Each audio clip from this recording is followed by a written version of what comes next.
Hello students, Kumar study circle में आप सबका स्वागत है। आज की वीडियो का टॉपिक जो आप देख रहे हैं, छत्तीसगढ़ प्रयोगशाला परिचारक पाठ्यक्रम अवलोकन। Chhattisgarh lab attendant exam syllabus 2023 जो कि जिसकी परीक्षा 2 साल बाद अर्थात 25 में होने जा रही है। 3 अगस्त 2025 को आप लोगों का परीक्षा है।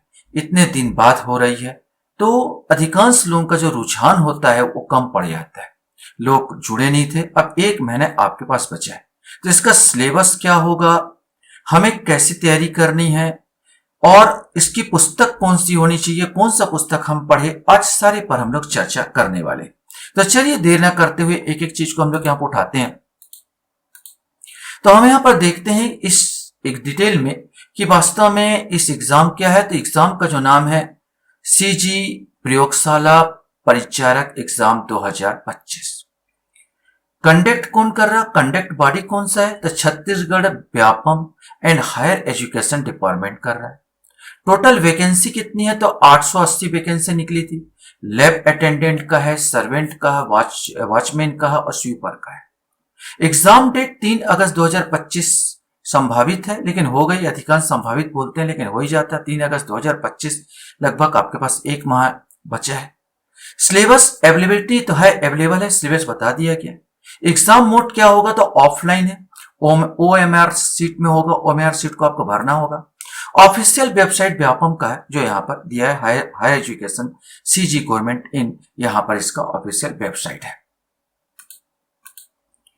अब आता है इसका पाठ्यक्रम क्या है, सिलेबस क्या है। इस पर हम लोग अगर विस्तार से देखें तो सामान्य विज्ञान, जो सामान्य विज्ञान का कहा गया है उसमें बस इतना कहा गया कि सीजी माध्यमिक शिक्षा बोर्ड 9वीं और 10वीं स्तर का विज्ञान, सीजी माध्यमिक शिक्षा बोर्ड के 9वीं और 10वीं स्तर के विज्ञान से आपका पूछा जाएगा, ये कहा गया है। और आपको ये देखना होगा 9वीं में और 10वीं में विज्ञान का स्तर क्या है, उसका सिलेबस क्या है, उसको आपको सर्च करना है। यहाँ पर मैं बताने की भी कोशिश करूंगा। सामान्य अध्ययन में केवल बताया गया भारत का भौतिक, सामाजिक और आर्थिक भूगोल। केवल सामान्य अध्ययन में जो भारत का लिया जा रहा है उसको केवल आपको भूगोल पढ़ना है, न इतिहास पढ़ना, न संविधान पढ़ना, न कुछ इतिहास संविधान कुछ नहीं पढ़ना। भारत का भौतिक और सामाजिक आर्थिक भूगोल पढ़ना। इसके बाद जो पूरा आता है छत्तीसगढ़ का इतिहास, मतलब पूरा छत्तीसगढ़ का जो आपने देखा है सामान्य अध्ययन, उसमें छत्तीसगढ़ का इतिहास एवं स्वतंत्रता आंदोलन में छत्तीसगढ़ के योगदान, छत्तीसगढ़ का भूगोल, जलवायु, भौतिक स्थितियां, जनगणना, पुरातात्विक एवं पर्यटन स्थल, छत्तीसगढ़ की अर्थव्यवस्था, वन और कृषि, छत्तीसगढ़ का प्रशासनिक संरचना, स्थानीय शासन एवं पंचायती राज, छत्तीसगढ़ में उद्योग, ऊर्जा, जल और खनिज संसाधन और भारत एवं छत्तीसगढ़ का समसामयिक घटनाएं। तो यहाँ पर आप यहाँ पर देख सकते हैं कि लगभग छत्तीसगढ़ के हर चीज को इसने छू दिया है और हर चीज को इसने समेटा है। बस आपको है सामान्य अध्ययन में केवल भूगोल को ही पढ़ना है और यहाँ पर हमको 9वीं और 10वीं का विज्ञान का स्तर देखना है। स्तर जो है 9वीं और 10वीं विज्ञान के स्तर पर है। अब सवाल यह है कि हम सीजी माध्यमिक शिक्षा बोर्ड 9वीं और 10वीं स्तर में कौन कौन सा भाग होगा, तो सामान्य विज्ञान का थोड़ा चर्चा कर ले तो हम यहाँ पर पाते हैं कि 9वीं और 10वीं कक्षा के विज्ञान पाठ्यक्रम में शामिल विषय जो है भौतिक में है गति, बल, कार्य, ऊर्जा, प्रकाश, ध्वनि, विद्युत और चुंबक। दोनों में आप अगर सामंजस्य करके देखेंगे 9वीं और 10वीं को, तो उसमें जो सिलेबस में है गति है, बल है, कार्य है, ऊर्जा है, प्रकाश है, ध्वनि है, विद्युत है और चुंबक है, इसी से क्वेश्चन आएंगे। रसायन विज्ञान में देखा जाए तत्वों का आवर्ती वर्गीकरण है, रासायनिक प्रतिक्रियाएं हैं, अम्ल, क्षार, लवण, कार्बन और उसके यौगिक, धातु और अधातु। विशेष करके आप लोग को जो देखना है केमिस्ट्री में, अगर देखना है तो अम्ल और क्षार, अम्ल, क्षार, लवण और कार्बन, ये सब चीज से ज्यादा क्वेश्चंस उठने की संभावना होगी। जीव विज्ञान की बात की जाए तो जीवन की इकाई कोशिका है, उत्तक है, अंग प्रणाली है, आनुवंशिकी है, जैव विकास है और पर्यावरण। ये आपका 9वीं और 10वीं का आपका सीजी बोर्ड का ये आपका था सिलेबस में था, तो यही सिलेबस उठाया जाएगा और इसी में से आपका क्वेश्चंस उठेगा। तो हमको इसी जो आपका सिलेबस है इसी पर आपको तैयारी करना है। अब सीजी लैब अटेंडेंट परीक्षा पैटर्न 23 कैसे होने वाला था, ये 25 में जो है, तो सामान्य विज्ञान में 60 अंकों का, यहां पर देखेंगे सामान्य विज्ञान 60 प्रश्न होंगे, 60 अंकों का, और 2 घंटे पूरा समय, और सामान्य अध्ययन का 40 क्वेश्चन, माने सबसे ज्यादा विज्ञान से क्वेश्चन पूछा जाएगा, 60 अंकों का होगा, और सामान्य अध्ययन से 40 क्वेश्चंस पूछे जाएंगे। दोनों को इंपॉर्टेंस आपको देना होगा, सामान्य अध्ययन को भी देना होगा और आपको विज्ञान को भी देना होगा, और दोनों मिला के जो 100 क्वेश्चंस होंगे और 2 घंटे का समय दिया गया है। परीक्षा प्रणाली की बात की, टिप्पणी लिखे तो परीक्षा वस्तुनिष्ठ प्रकार की होगी, ऑब्जेक्टिव होगी। लिखित परीक्षा के लिए कुल 100 अंक होंगे, 100 अंक होंगे, 100 क्वेश्चंस होंगे, परीक्षा की अवधि 2 घंटे होगी। माइनस मार्किंग के बारे में चर्चा नहीं की गई है। अब सवाल उठता है कि कौन सी पुस्तक पढ़े, ये इंपॉर्टेंस है, सबसे इंपॉर्टेंट है कि 1 महीना बचा है और कौन कौन सी पुस्तक मुझे पढ़नी चाहिए। तो मैं आपको सबसे पहले सामान्य विज्ञान के बारे में बताऊंगा।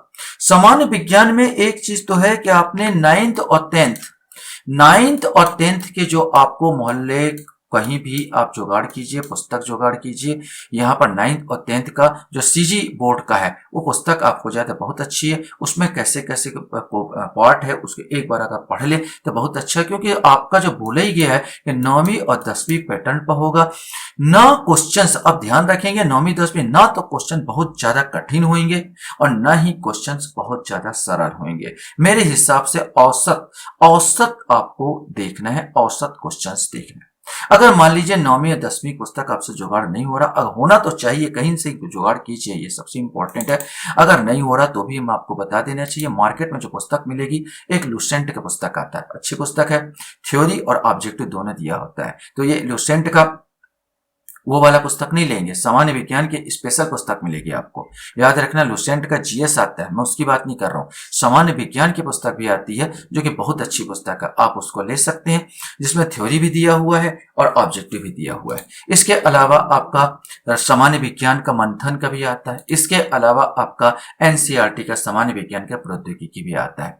तीनों चीज आपके पास अवेलेबल हो सकते हैं, एक चीज खरीद लीजिए, विशेष करके मैं कहूंगा लुसेंट का भी बहुत अच्छा पुस्तक है, सामान्य विज्ञान आप ले सकते हैं, वरना आप इनमें से कोई एक भी चयन कर सकते हैं। विज्ञान के बाद आता है भारत का भौतिक, सामाजिक और आर्थिक भूगोल। अब इसमें भी क्वेश्चन पूछेगा, कोई एक पार्ट है, तो यहाँ पर मेरे पास 2 पुस्तक यहाँ पर देखने को मिलती है। पहली पुस्तक आता है भारत का भूगोल, जो पेरियार का आता है, ये सस्ती और अच्छी पुस्तक है। पेरियार का अगर लेंगे पतली सी आएगी, सस्ती और अच्छी पुस्तक है, अधिकांश चीजें इसी से फंस जाती है। तो भारत का भूगोल ये पेरियार का ले सकते हैं। एक और आता है जो महेश कुमार वर्णवाल का आता है, थोड़ी सी मोटी पुस्तक है, कॉस्टली पुस्तक है, आप दोनों में से जो अच्छा लगे आप ले सकते हैं। महेश कुमार वर्णवाल का भी ले सकते हैं और पेरियार का भी ले सकते हैं। अब आता है छत्तीसगढ़, तो छत्तीसगढ़ में आपको बोलूंगा कि यार हरिराम पब्लिकेशन का आता है छत्तीसगढ़ का विशिष्ट अध्ययन, अच्छा से छपा होता है, इसी को आप पूरा पढ़ ले तो पूरा कंप्लीट हो जाता है, आपका पूरा कोर्स, आपका पूरा कंप्लीट हो जाता है छत्तीसगढ़ का विशिष्ट अध्ययन। तो ये मैंने आपको बताया पुस्तक क्या पढ़नी चाहिए, क्या है।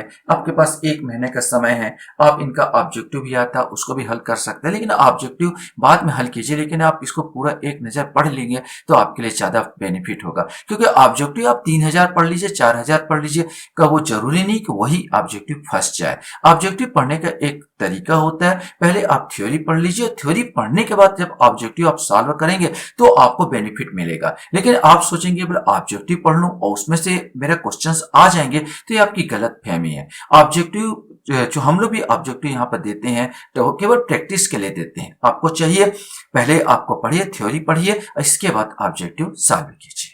तो आशा करता हूँ ये वीडियो आपको अच्छा लगा होगा। आप लोग मेरे वीडियो को वॉच करते इसलिए धन्यवाद। Thank you very much.